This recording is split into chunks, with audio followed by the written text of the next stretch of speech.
What's going on YouTube? Thanks for tuning into the channel. Welcome to Dak Attack. This video here is about living differently. Now the purpose of this video is really kind of a piggyback on the last video I made about how COVID has been, one of the best years for me, and I think it should be for everybody if you're playing your cards right. And number one, kind of just on that concept of self-reflection. So the number one part of this whole video is like, if you're looking to live a different life than the majority of people are living, kind of a 5% life, a top tier life, you're gonna have to live differently. You're gonna have to make different choices. You're gonna have to be different. So one of the two major things that I'm doing that's a little different is, number one, I ride a bicycle, a bike, but a bicycle, not a motorcycle or nothing like that, but I'm riding this around. And why am I riding this around? Is it because I'm poor? No, because I have more money than the average American in my bank account. But the main thing here is that I have certain goals, I have certain things I want to achieve, and this is very practical and something I can do in this time period to save money. So it is different. It makes me, I got a fucking carrying case. If you can see my bike, there's a fucking basket on the back. I'll be riding this shit to Whole Foods, carrying it back, and you kind of look crazy when you ride a bike to Whole Foods, because some people call a whole paycheck, but I like to, splurge on good food. But I digress. When you really look at it from the day-to-day standpoint, I know I've said this many times, that the average person cannot afford a $500 emergency. What is very average is and normal is to have a car payment. Whenever I talk to anybody, especially around New Jersey, which I just moved back to once again to save some money, and some of these have come at cost, but when I talk to people, a lot of them do have car payments. A lot of them have a lot of payments that are going out. And in kind of the analogy of trying to fill up above ground pool, it's very hard to fill the pool when you got leaks in the side. You got to plug the leaks before you can fill up the pool. So part of this is living differently, having a different kind of situation, specifically financially. Like, you can't do the same things as everybody else, because everybody else has bad habits for the most part.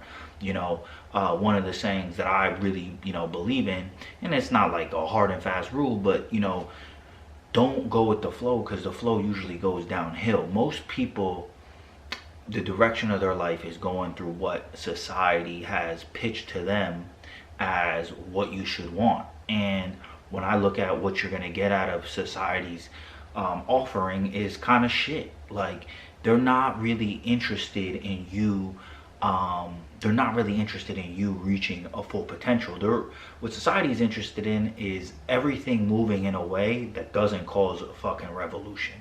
So think about it in that way, that number one, you gotta live differently if you want different results. Now the next point is, who has what you want? So one of the things that I also feel like COVID has done is I've been able to reconnect with a lot of different people, whether it's through phone calls, moving back to New Jersey where I'm from. I've also seen some people that I kind of grew up with, and you can always assess what people have in their life and what they have going on. And when I really make those assessments, generally the people I'm around don't have even a semblance of what I'm looking for or what I want in the end for my life. So it's like, if I'm doing their routines and their habits, I'm obviously not going to get what I want. And that comes to the next point, which is the biggest thing that I've gotten from this whole time, and time to think about what I want, how I want to get in, how I want to approach it, especially pulling up on 30 in about a year and a few months. Is just confidence in your own plan, your own decisions, and what you want for yourself. You gotta have that ability to double down and be secure in what you want, and that's right, and not look for any acceptance, not look for any validation from the outside world. And this might be stopping certain things that you're doing. This might be not listening to certain pieces of advice that you're given, and it might be doing things that are outside the comfort zone, outside of what you have grown to think. And I think that's a really important part to grasp. It's not just about I'm saving money because I am going to buy a car, probably going to be a birthday present to me, but how am I going to go about this purchase? The average person, what they're going to do is they're going to say, I need a car. They're going to, put the lowest amount that they can put down, get a car payment, and then buy the biggest car that they can get for the lowest amount down that they can qualify for, and then pay that shit off for the next 5 to 6 years and not own shit. After that 5 to 6 years is over, they're gonna have a car that is worth way less than they ended up paying for it. The way I'm thinking about it is more so, this is my new plan on any big purchase, is that you have to have the money saved up prior to making the purchase. So I knew I was gonna move to New Jersey. I had money saved up, but not specifically for this purchase. So what I'm gonna do is over the next few months specifically save towards that purchase, only buy a car that's gonna be cash so that I don't have a car payment, and then all I'm paying is the insurance on it. That's the only expense from the car, is the insurance that you have to legally drive a car in the United States. Now the main two goals that I have for this is that I'm saving the majority of my money right now to make a purchase on, a housing property, because I do want to have a multifamily house.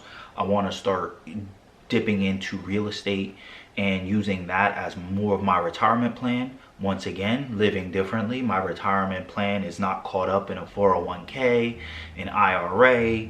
It's caught up in something that I can control, which is real estate. I can control my purchases there, make sure I'm making the correct purchases, finding good tenants, and then living off of that passive income. And as I mentioned in my last video, starting this online business and actually making it profitable and doubling down on this is really what I want to do in more of an active capacity.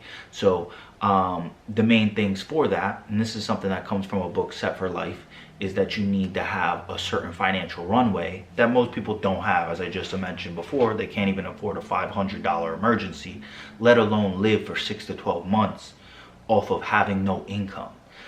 Because if you ever do want to actually start an online business, or not even online business, your own personal business, you're going to run into this conundrum that most of the people selling courses are not telling you. There are a few people out there that will give you the truth, but like, when you start a business, it's not going to be making what you are making. If you're in debt, you can't start a business. Like, it just doesn't work, because you're going to be in a position where you're so needy about the money right now that you can't even intentionally build a business. You need to get paid immediately, which early times in a business, you're growing it, you're not going to be making a lot of money. So if you don't have that runway, you can't even jump off to start that.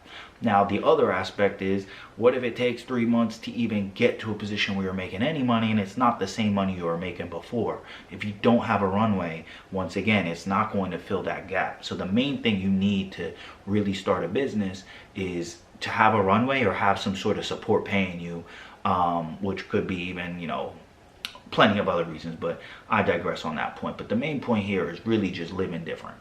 If you have different goals, ideals, things that you want in your life from the people that you're around, from what you were exposed to as you grew up, you have to understand that you cannot live the same as everybody else. You can't be going to the bar, which is COVID, so it's harder, but I know people are still going drinking every night and fucking blow your whole paycheck on that. You can't think that you can just purchase the same things everybody else has, trying to keep up with the Joneses, when really, if you look behind the curtain and behind the scenes of the Joneses, their fucking foundation is not really that stable. And that's something that doing sales, specifically door-to-door sales, which I did for about a year, where I was knocking on doors, painting houses, where you kind of really realize that a lot of people are living a facade. Like, you go to their house, you hear things about their finances and the situation that they're in, that they really don't have money. They have things that look like they have money, but when you look behind the scenes, if they were to lose their job and lose the monthly income, the fucking music would stop, and just like it's musical chairs, they would not have a fucking chair to sit in and they'd be out the game. So really keep that in mind. Really have the confidence in your own plan to kind of go there. And even if it is different, you don't need the validation of anybody else to, set off on that path and achieve whatever you're looking to achieve. You got to, just have the confidence in what you're doing. make that decision and move forward. So that's really it for this one. I can see it's getting a little bit long. So like, comment, subscribe if you fuck with the vibe. Welcome to the tribe. And until next time, peace out.